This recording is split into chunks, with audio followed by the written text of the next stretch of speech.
Hi, I'm Rob Campbell. Today we have John Gonsalves from TaylorMade, the VP of Direct to Consumer Digital. John, thanks for joining us. Rob, thanks for having me today. Looking forward to it. Well, so we wanted to spend some time talking about the consumer journey across, a lot of different uh, industries and sports. And it'd be cool to have your golf perspective, brought in here and see how it relates to everything else people have going on. Maybe just start out a little bit with maybe explaining your current role, kind of what it is day to day, and then how you got to where you are. I run our direct-to-consumer and digital platforms, which essentially, encompasses global e-commerce, which is our main channel with consumers, and oversee all of our digital marketing and a number of other things that are kind of non-core to our business, I would say, like applications, fitting apps, and a bunch of other kind of services and things that we're providing to end users. I've been with the company for about 10 years. My background is in sports and e-commerce. I've been in and around golf and sports for pretty much all of my career. I was with a company called GSI Commerce, which was operating websites for retailers, sports leagues, before retailers and brands really had the capabilities to do that themselves. We did all of that for them. The main part of that company now is what is known as Fanatics in the licensed sports space, but that was what GSI was a part of back when. So been in and around sports and in and around digital and direct to consumer pretty much all my career, and ended up at TaylorMade 10 years ago to start to build out direct to consumer competency for the TaylorMade Golf Company, and have been doing that pretty much ever since. Great. So diving into the TaylorMade customer journey a bit, maybe it makes sense to start with just kind of sharing who your main targets are. Yeah, I mean, so, what we're focused on is reaching the golfer directly and building a relationship one-to-one with the consumer. And, what we've learned is, there's a number of different profiles of the consumer, but they really kind of fall into, like, for us, three distinct buckets. And you've got a golfer who's very obsessed with product and wants to have the best product in their bag, isn't always necessarily concerned that it's a TaylorMade product, but really is wanting the best product in their bag. And we have a way of approaching that consumer. And then you've got another type of consumer, which is really wanting to get the most knowledge about the product. They want to understand a lot about the product. They do a lot of research. They do a lot of reading. They check a number of different kind of outside sources, and they ultimately come back to our website as the source. And then the third consumer is more of like, I wouldn't call it the casual golfer, but what we call more of a social golfer who really just wants to make sure that they have the right equipment, that they look the part. And they look good, and obviously the place that our brand holds in the market, we kind of are a destination for that golfer, and they're less looking for information, and their journey and their cycle is a lot shorter, and they have a different need and a different way that we want to talk to that consumer and reach out to that consumer. So three different kind of efforts that we look at there. They all involve different tactics and different level of information. So we're trying to do our best to make sure we're focusing appropriately on each one of those consumers. Could you elaborate a little bit on how each of those journeys, each of those consumers involves an online and offline component in terms of your strategy? Yeah, I mean, what we found is in our space, in the golf is a very tactile space. You want to players want to feel the product, touch it, swing it, demo it. That there is no such thing for us and our consumer as an offline only journey or an online only journey. Like the journey for each one of those consumers definitely has an offline and an online component to it. And understanding how that plays into each one of the consumers' journeys is what we try and focus on and figure out day to day. Where are they? Where are they getting their information? What are their decision points? What are their pain points? And what do we need to offer them in that moment to better make their decision? How about some of the key areas you're focused on when engaging with your targets? Can you give us maybe a little overview? Yeah, I mean, it starts with content for us. We talk about the audience. It starts with content. What's the right relevant content for you when you're looking for information about golf products? And then as you get down that funnel, I mean, there's a number of things we focus on that are really driving kind of that consumer behavior for us. It's customization is a big part of our product set. And while we originally thought it's really going to be difficult for consumers to customize a product online without really seeing it or feeling it or having kind of the fitting experience, that part of the business has grown significantly for us. Personalization, people want a product that they can design or they can feel like it is their own. And then, for our channel and direct to consumer channel, focusing on the merchandising assortment that meets that need. And a lot of it is around things that you're not going to necessarily find in other channels. And so the direct to consumer channel for us has a merchandise component that's built for that channel. So in other words, exclusive products. And then what are the services and the things that we're going to offer the consumer? So we launched a golf ball subscription last year. That's a way to make sure that you have product at your house, and especially when retail stores were closed for a long period of time. That was pretty interesting. We've learned a lot there. And then on the fitting side, this concept of virtual fitting, which was kind of out of necessity back in April, May of last year, which we've learned a lot from, both on our side from the fitters and also from the consumer side, that we can really have a one-to-one conversation with a golfer, either via text or through a format like this, through a Zoom call, and do a really robust kind of fitting and understanding the consumer, and we'll continue to evolve that experience. How does that fitting experience work exactly? Can you tell us a little bit more about that, and then kind of how it evolved? Was it kind of something you're already trying to work toward and it got expedited because of the situation, or was it just, hey, we got to do something now, let's improvise? Yeah, I mean, this one was like the fitting experience. We've been doing a few things via chat and those kind of formats where or via a phone call, but informally, where we were learning like we could really get someone into the right type of golf club by just knowing some information and talking to them about their game and not having a physical fitting. And then, as kind of the pandemic hit and golf retail was closed down and golf courses were closed down, we had our fitters out there in kind of the peak selling season, the April, May timeframe, with no place to go and no one could to come fit. And so out of necessity, we said, well, let's just get these guys working, on their, through Zoom and see if we can set some stuff up that way. And we learned that the fitters really liked it. Like they actually loved the interaction with the consumer, and they were learning how to kind of fit in that environment, and that they really could be effective in that environment. And then the golfers were really responding to it. They really liked the experience. They found they were getting a lot of information. It's a one-on-one half hour or an hour kind of conversation with one of our elite fitters. And the golfer was getting a lot out of it. So it kind of worked for both of us, and we've continued to evolve it, and we're expanding it at this point. It's a great example of success there and making something out of necessity. What about in general? Can you pinpoint like a single biggest change over the past year in your approach?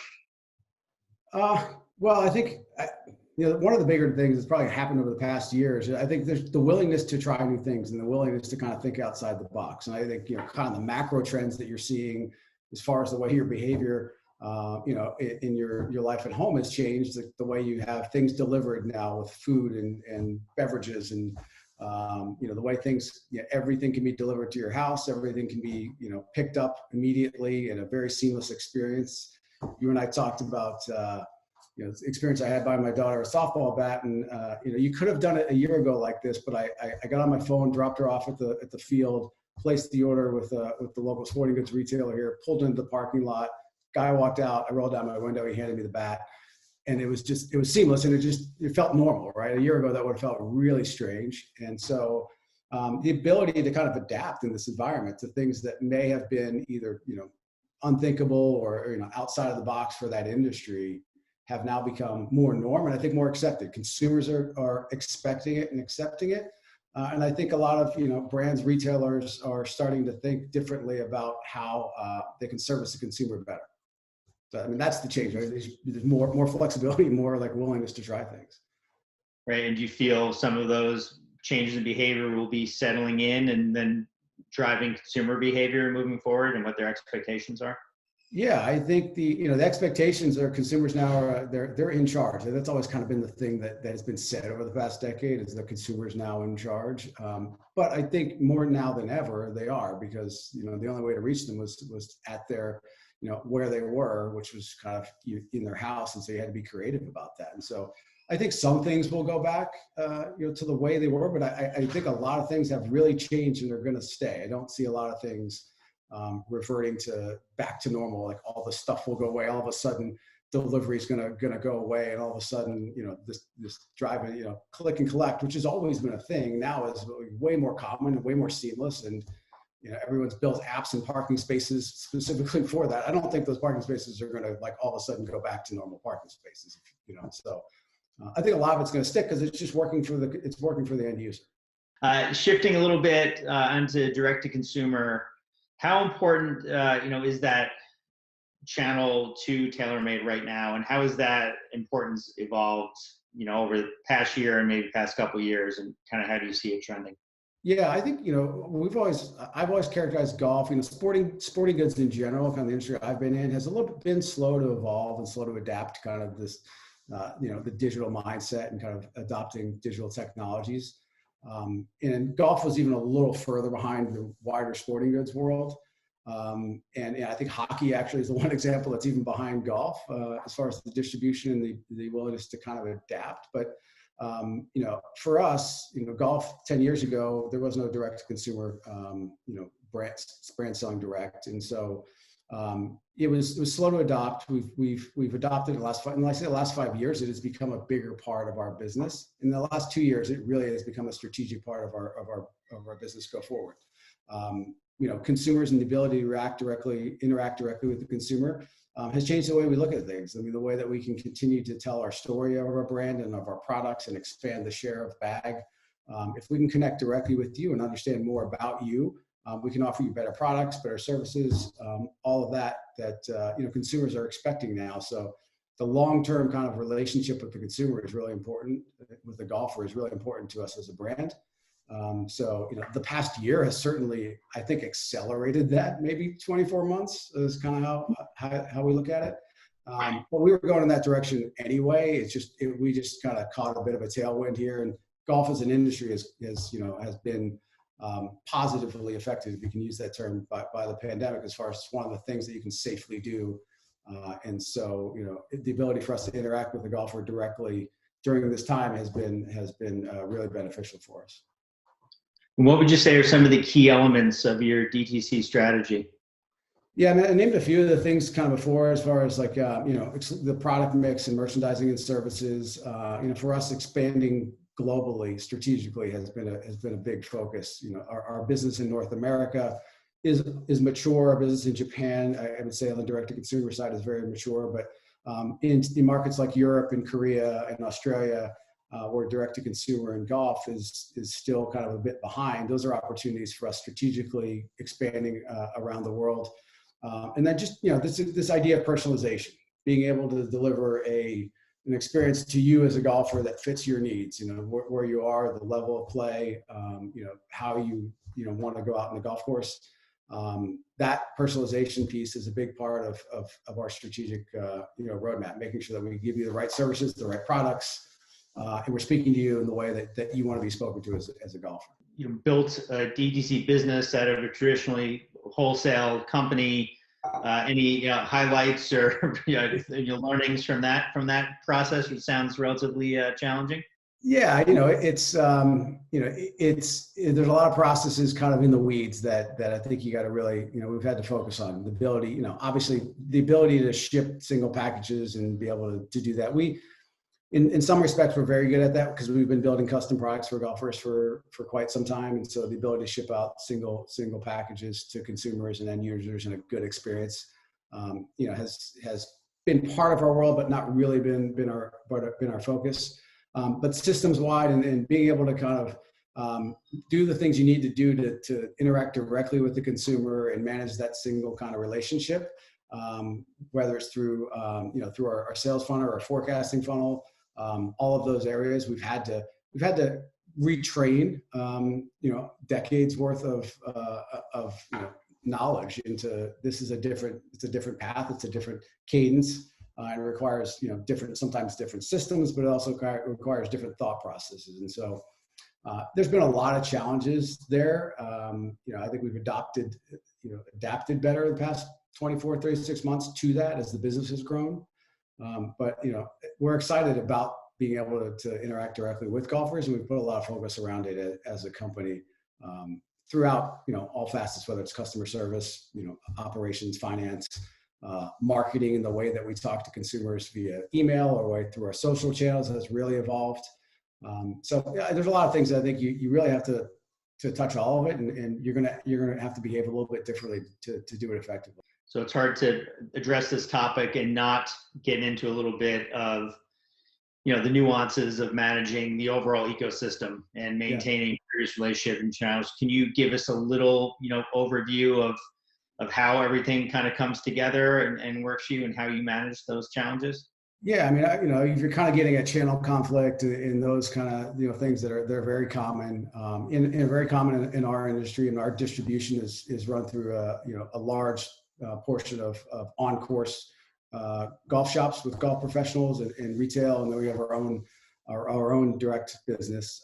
And what we strive for is a really healthy relationship with those traditional channels, and a growing that business smartly, and then growing our own e-commerce business, and in some cases retail business in Asia, smartly as well. So a healthy and growing e-commerce direct business and a healthy and growing wholesale business is kind of is what our goal is. I think for us, it's about communication. We have a strategy around our direct-to-consumer business, and we have a strategy around just our overall business, and communicating to the golf professional, communicating to our retail partners, the place that our direct business plays in our overall strategy has helped that, right? Like if they, most people understand it today. If you walk into a big box retailer, a PGA Tour Superstore, or Dick's Sporting Goods, or you talk to a golf professional, they understand that brands are selling direct today, and they understand that consumers want to interact directly with the brands that they're passionate about. And if you kind of play that in your own world, whatever it is that you're into, most likely you're probably going to that brand for some, whether information or buying directly or interacting on the social channels with them. And so that's understood. Doesn't mean they love it, but if we can communicate the strategy as to why we're interacting with the golfer directly and how we're going to do that to our other partners in the other channels, it makes sense, right? We're being upfront, we're communicating, and the more that we can kind of do that, it makes it helps everyone understand why we're doing it and what the purpose is. And that's alleviated some of the conflict over the years. And as time goes on, right, we've been in this business directly for 10 plus years. And many of our competitors are as well. That kind of makes the conversation a little bit easier, but it exists, and it will always exist. And we do things specifically for each channel to make sure that those channels are benefiting, and that's kind of how we make sure we're communicating it. Earlier on, you touched on content marketing and the importance that role plays as you're directly sharing your brand and ideas with consumers. Can you just maybe lay a little bit on what the impact that has at each kind of stage, along the customer journey, like how important you see it? Yeah, golf is a passion sport. We're a brand that golfers are passionate about, so they want to interact directly with us, and so we're providing them content throughout their journey, whether it's just the casual golf fan who's a fan of Dustin Johnson or Rory McIlroy or Tiger Woods, and we're providing content on our social channels about those athletes, about our products, and kind of getting inside the ropes with those guys. That's been a big part of our growth as far as getting inside the ropes, getting on the tour truck, humanizing those athletes for the golfer. That resonates widely with pretty much everyone in the golf space. And drilling down to more product information, more technical information about the products, really having different content, top of the funnel. What's the best golf driver out there, or I want to buy new golf clubs, and really kind of top of the funnel stuff, and putting content out around that, drilling down further through the journey. So you want to understand, I want to buy a new driver, I'm in the market for a new driver, making sure that we have the right content for you, whether you want to just see kind of our athletes playing that product, you want to see information from our R&D team about why the product was built the way it is, you want to kind of, you want to understand how to get fit for that product. We're making sure that we're developing a lot of content around that journey, and delivering in the channel that you're going to be in. So, whether it's Instagram or whether you're coming through our website, whether you're seeing stuff on TV or through YouTube, we have to cover all of those, and having the right content specifically delivered to each of those channels to deliver to you in the time you are in your journey is it's a big effort, and we're learning more about it. We're getting smarter about what content goes where, and making sure that we're delivering it at the right time and with the right message. Are you handling most of that in-house, or do you have partners, or hybrid kind of situation? Yeah, I mean that's we handle a lot of it in-house, and we have some partners out there that help us support some things on the video side for sure. But our content team is has been growing significantly. It's doubled the past year, and maybe even more so over the past 24 months. We continue to add resource there because just the thirst for content has not dried up, and the more of it that we put out there, the more that consumers are interacting and the more that they want. It's challenged us to find new ways to deliver unique and compelling content. And so we've continued to expand that team internally. And we have a team now that's twice the size it was 12 months ago. Shifting to channels a little bit, you'd said that the importance of your website as a destination. And so could you elaborate a little bit more on that, or how you kind of feed in and where you're seeing most of your audience engaging right now, and how you're kind of leveraging that? Yeah, I mean, the reality for us, our website is where we get the most eyeballs around the world. Pretty much any golfer who interacts with our brand is finding their way to our website at some point. Like I said kind of earlier, there really isn't an offline only channel or experience where consumers I'm just going to go to retail, I'm just going to pick up a golf magazine, and I'm going to go to my retail store, and that's the extent of my journey.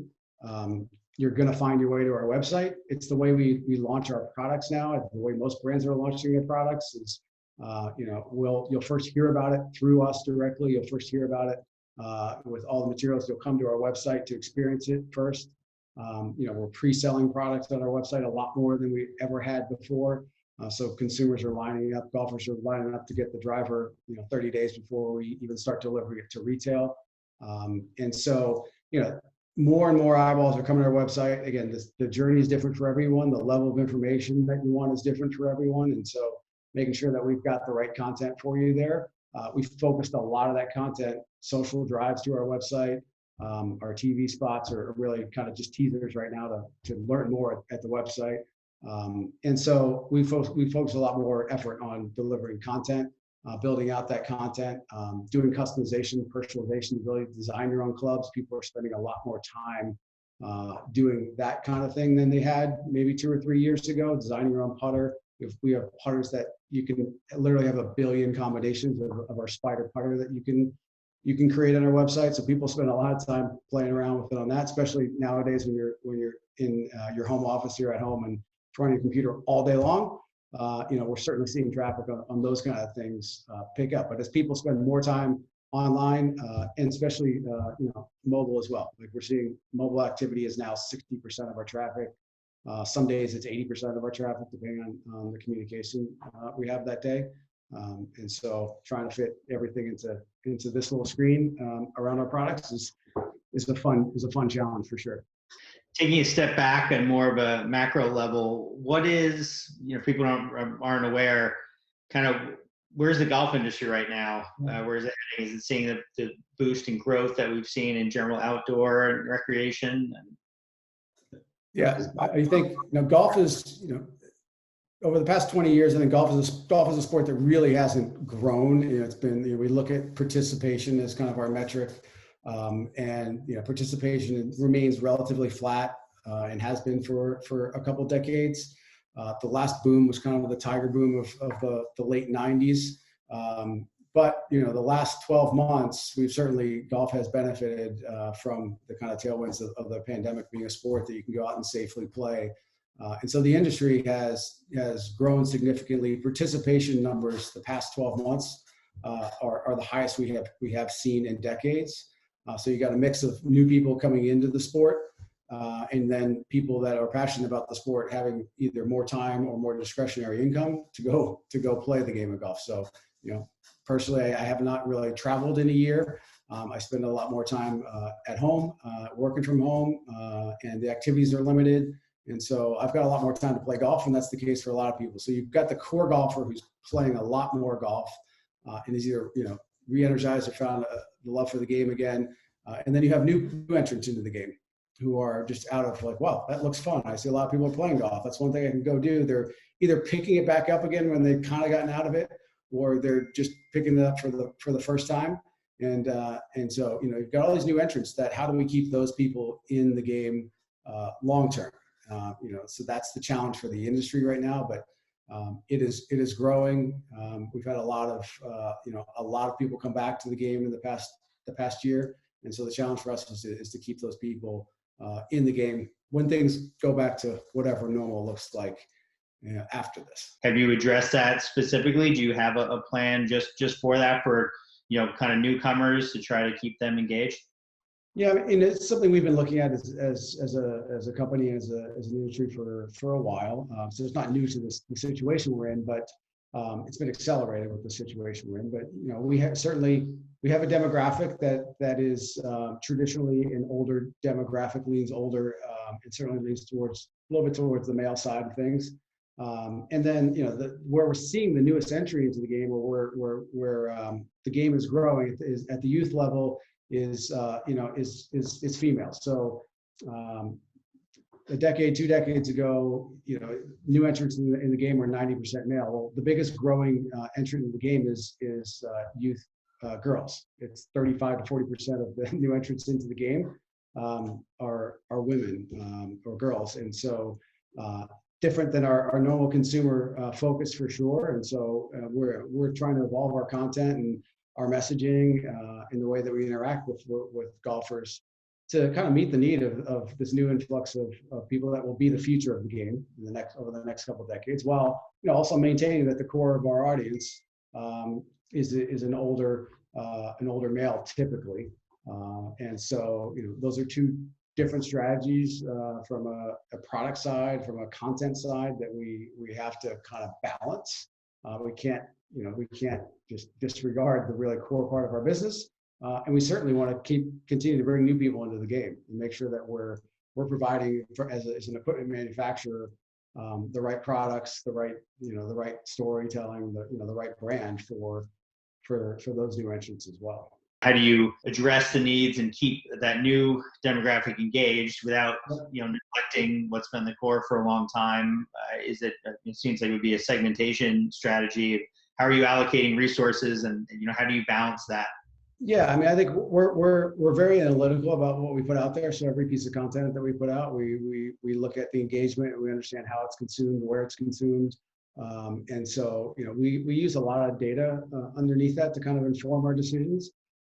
So that kind of helps us understand where to allocate resources. And quite frankly, there's a lot of commonality in golfers. Back to the beginning of our conversation, there's a persona of golfer that we have that is actually behaves the same. An 18-year-old, it's comprised of young people and old people. They behave the same in kind of their journey and their path to the game. So 15, 16-year-olds in a lot of cases are they're in school, they're in college, 18-year-olds, 20-year-olds, and you've got older retired folks who aren't working and are playing a lot of golf, and they have the same amount of kind of free time, and so they actually behave very similar as golfers, which is fairly interesting to us. The way they consume content is slightly different, but it's starting to merge. Golfers are pretty digitally savvy. They spend a lot of time on social media. They spend a lot of time on digital applications. The PGA Tour app is one of the most popular apps in the sports space. And so they're consuming content in a lot of the same manners. And so we're just using a lot of data and analytics to make sure that, we're putting our eggs in the right basket there, and our resources are allocated against the right things. But we're learning that a lot of things resonate with golfers in a very similar manner.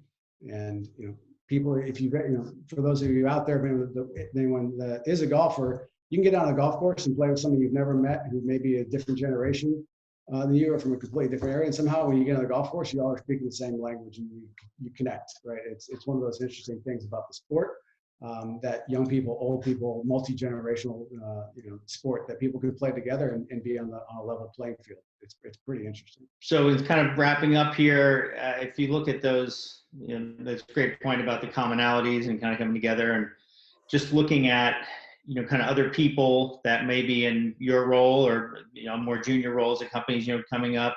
Do you have any, basic piece of advice, of kind of like a, one thing to consider, when you're in the midst of being kind of overwhelmed? Is there that one quick fix. Hey, make sure you're checking this box, and this is going to help a lot. Yeah, I mean, for just kind of in my seat, I think one of the things that is easiest to kind of center yourself on, in what I do is just focus on the end user and the end experience, and kind of do what's right by that. If you can kind of always center on that helps our decision-making process. If we're solving for the end user, it's not that complicated. What does the golfer really want to do? And I think there's a lot of things in the space that I'm in the direct to consumer, in the digital space. There's a lot of flashy things that you can do out there. There's a lot of software, and there's a lot of use of data and analytics, and a lot of these things that you can really get distracted by. But at the end of the day, kind of focus on what's core to running the business. And for us, it's a one-on-one engagement with the golfer, and making sure that you're enjoying your golf game. And so focus on fundamentals, focus on the simple things, get those things really right, and then you can start worrying about the other things. But I think there's a tendency to overcomplicate storytelling, overcomplicate the way that we're delivering products, and the simpler we can make that message, and the more you can focus on the core of that, I think the more successful brands are going to be, individuals at those companies are going to be, just focusing on fundamentals. John, we really appreciate you sharing your experience today and all that insight. Thanks so much for your time.